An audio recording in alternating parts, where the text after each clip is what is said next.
இது எங்கள் ஊர், எப்படி வேணாலும் நான் கற்றுவேன். இங்கே நான் சுதந்திரமாக இருக்கிறேன். இந்த என்னுடைய அத்தியாவசிய தேவைகள் தீரும்போது நான் மற்றதுக்கு இம்பார்ட்டன்ட் கொடுப்பேன். அப்படி கொடுக்கும்போது என்ன ஆகும் அப்படின்னா, அந்த மொழிங்கிறது உயருது. மற்ற மொழிகள் எல்லாமே பேச்சு வழக்கிலையும் வெறும் கம்யூனிகேஷனுக்காக இருந்தபோது அந்த காலகட்டத்திலேயே கரிசல் நிலத்திற்கும் கள்ளி செடி காடுகளுக்கும் அடையாளம் என்றாலே இந்த இலந்தை பல செடிகளும் கள்ளி செடிகளும் தான்.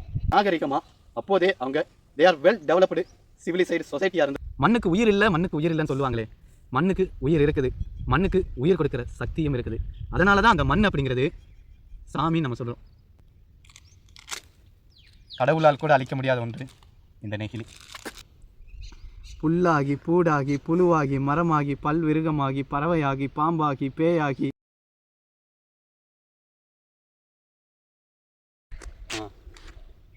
ನಾಟ ಮುಂದೆ ಗೊತ್ತಾ ನೀವು ಆವಾಗ ಪೋತಾ ಉಂಡಾಡಮೆ ಆನ್ ಬನ್ನಿತೀವ. வரப்புயர நீர் உயரும், நீர் உயர நெல் உயரும், நெல் உயர குடி உயரும், குடி உயர கோல் உயரும், கோல் உயர கோன் உயர்வான். எவ்வளோ நல்ல பாட்டில். இந்த பாட்டு இப்படி பாடும்போது இது சாதாரண பாட்டு கிடையாதுங்க, ஔவையார் எழுதினது. இந்த பாட்டுக்கு பின்னாடி எவ்வளோ பெரிய ஒரு வரலாறு இருக்குது அப்படிங்கிறத நான் சொல்கிறேன். அதாவது வரப்புங்கிறது இந்த காடுகளில் இருக்கக்கூடிய இந்த வரப்புகள் எவ்வளோக்கு உயருதோ அந்த அளவுக்கு அந்த வரப்பில் தங்கக்கூடிய நீர் அப்படிங்கிறதும் தங்கும். நீர் தங்க தங்க அந்த நிலத்தில் நெல் உயரும். நெல் உயர்ந்தால் அதை அறுவடை செய்யக்கூடிய, அதை உண்கிற குடிமக்கள் உயர்வார்கள். குடிமக்கள் உயர்ந்தால் அந்த ஆட்சி நடக்கும். மக்கள் சந்தோஷமாக இருப்பார்கள், திருட மாட்டார்கள், பொய் சொல்ல மாட்டார்கள், பிறர் சொத்தை அபகரிக்க மாட்டார்கள். அப்படி இருக்கும்போது குடி உயரும்போது, அந்த கோல் உயரும்போது, அதை ஆட்சி செய்யக்கூடிய அந்த கோன் அரசனும் உயர்வான். இந்த பாட்டை பற்றி இவ்வளோ சொல்லும்போது இந்த பாடல் சாதாரண விஷயம் கிடையாது. ஒரு பெரிய புரட்சி, ஒரு பெரிய ஒரு சைக்காலஜி அப்படின்னு சொல்லலாம்.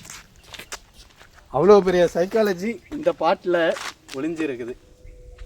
தமிழ்ங்கிறது எப்போ உயர்ந்தது அப்படின்னு சொல்ல போனோம் அப்படின்னா, உலக மொழிகள், உலக நாகரிகங்கள் எல்லாமே பார்த்திங்க அப்படின்னா ஏதோ ஒரு செயல்களை செஞ்சுக்கிட்டு அப்டேட் இல்லாமல் இருக்கும்போது தமிழன் மட்டும்தான் ஒரு மிகப்பெரிய அப்டேட்டோடு இருந்தான்.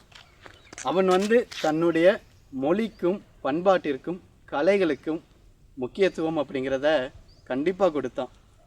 மற்றவர்கள் எல்லாமே உணவுக்காகவும் அவங்களுடைய தங்குமிடக்காகவும் வாழ்வாதாரத்திற்காக மட்டுமே வாழ்ந்து கொண்டிருந்த அந்த காலகட்டத்தில் மேம்பட்ட ஒரு சிவிலைசேஷன், ஒரு நாகரிகமாக அப்போதே அவங்க தே ஆர் வெல் டெவலப்டு சிவிலைசைடு சொசைட்டியாக இருந்தவங்க நம்மளுடைய தமிழர்கள் அப்படின்னு சொல்லலாம்.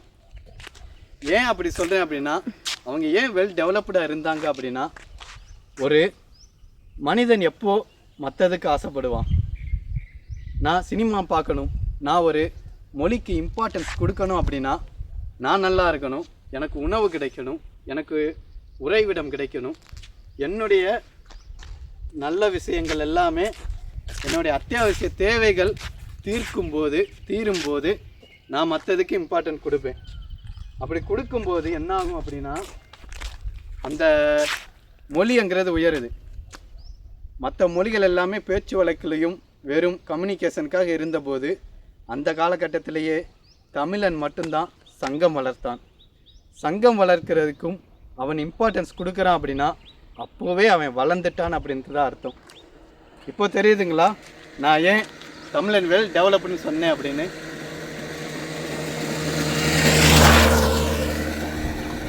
அப்போது பாருங்கள், அவ்வளோ டெவலப்டாக இருந்த நம்ம விவசாயமும் நம்ம மொழி சொல்லி தந்திருக்கு, எப்படி வாழணும்னு சொல்லி தந்த அந்த பாடல் தான் இது. வரப்புயர நீர் உயரும், நீர் உயர நெல் உயரும், நெல் உயர கோல் உயரும், குடி உயரும், எல்லாத்துக்கும் மேலே கோனும் உயர்வான் அப்படிங்கிற பாடலினுடைய அர்த்தம் இதுதான். ப்ரிப்பேர் பண்ணலாம், நான் எழுதி வச்சுலாம் பேசலைங்க. இந்த கரிசல் பூமிக்கு வந்தேன், என் தங்கச்சி என்னை வீடியோ எடுக்கணும்னு சொன்னாங்க. என்ன பேசுகிறதுன்னு தெரியல, எனக்கு தெரிஞ்சதை நான் பேசினேன். இப்போ இந்த கரிசல் பூமி இது இப்படி தான் இருக்கும், இது இப்படி தான் இருக்கும். இப்படி இருக்கும்போது எங்கள் ஊர் இந்த மஞ்சனித்தியும் இந்த கருவேலமும் இந்த அகத்தியும் இந்த உழுத இந்த பொட்டல் காடுகளும் தான் எங்கள் நிலம். இது இருக்குது பார்த்தீங்களா, இதுக்கு பேர் இலந்தை செடிகள். இந்த இலந்தை செடி காஞ்சி போய் இருக்குது. எங்களுடைய காடுகளுக்கும் கரிசல் நிலத்திற்கும் கள்ளி செடி காடுகளுக்கும் அடையாளம் என்றாலே இந்த இலந்தை பழ செடிகளும் கள்ளி செடிகளும் தான். வைரமுத்து அவர்கள் சொல்லுவாங்க கள்ளிக்காட்டில் அந்த கருவாச்சி காவியம் இதெல்லாம் வைரமுத்து அவர்கள் எழுதின ஒரு இலக்கியம். அதில் பார்த்தீங்க அப்படின்னா அந்த அட்டை புகைப்படமே இந்த கள்ளி செடியும் இலந்தை செடிகளினுடைய அந்த முற்களும் தான் இருக்கும். சின்ன வயசில் இதில் சிகப்பு கனிகள் அப்படிங்கிறது தொங்கும். அதை பறிக்கிறதுக்கு நாங்கள் அவ்வளோ கஷ்டப்படுவோம். அதுக்கு தனி அறிவு வேணும் அப்படின்னு நாங்கள் நினைப்போம். முள் படாமல் அப்படியே போய் அந்த கனிகளை பறிப்போம். கள்ளி செடிகள் இருந்தது. அதெல்லாம் அதனுடைய பால்கள் கண்ணில் பட்டுத்தா கண்ணு தெரியாதுன்னு சொல்லி என் நண்பனுடைய அம்மா எங்களை திட்டுவாங்க. அதெல்லாம் ஒரு நினைவுகள். இன்று இது சாலையோரத்தில் வறண்ட பூமியில் இருக்கிறது. வறண்ட பூமியில் இருந்தாலும் இந்த பூமிகளை சொர்க்கமாக்குவதும் இது போன்ற செடிகள்தான். கடவுளால் கூட அழிக்க முடியாத ஒன்று இந்த நெகிழி.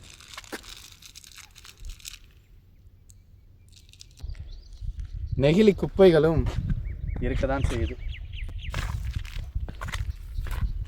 எல்லாரும் கேட்பாங்க, நீ எப்படி கவிதை எழுதுற? கவிதை எழுத உனக்கு யார் கற்றுக் கொடுத்தா அப்படிலாம் கேட்பாங்க. நான் கவிதை எழுதுகிறேன் அப்படின்னு நான் நம்புகிறேன். என்னுடைய நண்பனும் நான் எழுதுறது கவிதை தான் நம்புகிறான். அது இருக்கிற வரைக்கும் என் நண்பனை பொறுத்த வரைக்கும் நான் ஒரு கவிஞன். என்னை பொறுத்த வரைக்கும் நான் ஒரு பிரம்மன் தான். நானும் ஒரு படைப்பாளி, நானும் ஒரு பிரம்மன். எனக்கான அந்த கவிதை எழுதும் தேடல், அதற்குரிய அந்த சத்து எங்கேருந்து கிடைச்சது அப்படின்னா, மேலே பாருங்கள், சுற்றி பாருங்கள், நீல நிறத்தில் அந்த ஆகாயம். என்னைய காட்டுப்பா, நீல நிறத்தில் அந்த ஆகாயம் இருக்குது. கீழே பூமி, நடுவில் நான் இருக்கிறேன். இது போதும் சாமி. இங்கே இருந்து தான் எனக்கு கற்பனைங்கிறது கிடைச்சது. நான் தனிமையில் இருந்தவன். தனிமைங்கிறது எனக்கு வரம் அப்படின்னு நான் நினைக்கிறவன். எனக்கு தண்ணி எப்படி ஒரு அத்தியாவசியமோ அதே மாதிரி இப்படி தனிமையில் உட்கார்ந்துக்கிட்டு இப்படி ரசிச்சுக்கிட்டு நானாக கவிதை எழுதிக்கிட்டு அதை நானே படித்து அதை நானே சிரிச்சுக்கிட்டு இருக்கிறதுங்கிறது எனக்கு மிகவும் பிடிக்கும்.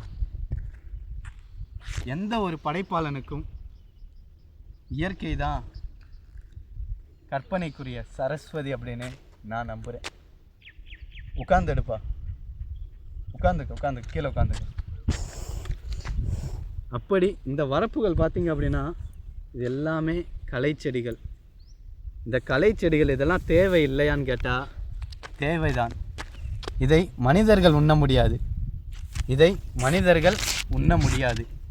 என்றாலும் இதை ஆடு மாடுகள் மேய்க்கலாம்.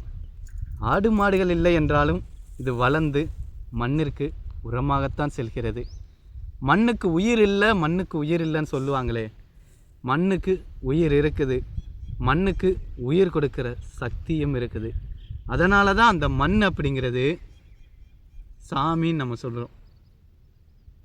இந்த மண் இருக்கு இல்லையா, இந்த மண்ணில் உயிர் இருக்கிறனால தான் இந்த செடிகள் வளருது. செடிகளுக்கு உயிர் இருக்கிற சக்தி இருக்கிறதுனால தான் அதை சாப்பிட்டு நம்ம உயிரோடு இருக்கிறோம்.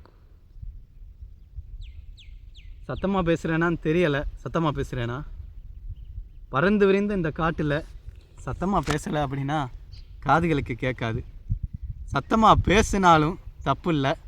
இது எங்கள் ஊர், எப்படி வேணாலும் நான் கத்துவேன். இங்கே நான் சுதந்திரமாக இருக்கிறேன். இந்த வரம் இதை நான் எப்போ அனுபவிக்க போகிறேன்? இப்போ பறந்து விரிந்த ஆகாயமே, நீ தான் எனக்கு இவ்வளோ கற்பனையை கொடுத்த. ஆகாயத்துக்கு கீழே ஒரு விஷயம் சொல்லணும் அப்படின்னா, இவ்வளோ பெரிய ஆகாயம் இருக்கு இல்லையா, நான் எனக்கு ஒரு மோட்டிவேஷனுங்கிறது இருக்குது. என்ன அப்படின்னா, என்னை எவனை ஏமாத்தினாலும், என்னை எவன் தூற்றி பேசினாலும் என்னை பாராட்டினாலும் என்னை ஏசுனாலும் திட்டுனாலும் பெரிய விஷயமே இல்லை. திட்டு வாங்கினாலும் திட்டு வாங்கலைனாலும் நான் போகக்கூடியது இந்த மண்ணுக்கு தான். என்னை திட்டியவனும் என்னை பாராட்டியவனும் போகக்கூடியதும் இந்த மண்ணு தான். எந்த சாமியை கும்பிட்டாலும் ஆகாசம் இருக்கே, அதுக்கு கீழே இருக்கிற இந்த மண்ணுக்கு கீழே தான் இரையாகி போக போகிறோம். புல்லாகி பூடாகி புழுவாகி மரமாகி பல்விருகமாகி பறவையாகி பாம்பாகி பேயாகி மனிதராகி தேவராகி செல்லாய் நின்ற இந்த தாவர சங்கமத்தில் நீயும் நானும், இந்த எறும்பும் இந்த புழுவும் பூச்சியும் அமீபாவும் பெரிய யானைகளும் எல்லாமே மண்ணாக போகக்கூடியது தான். அதனால் மோட்டிவேட்டடாக இருங்க, சந்தோஷமாக இருங்க. வாழ்த்துக்கள். போதும்.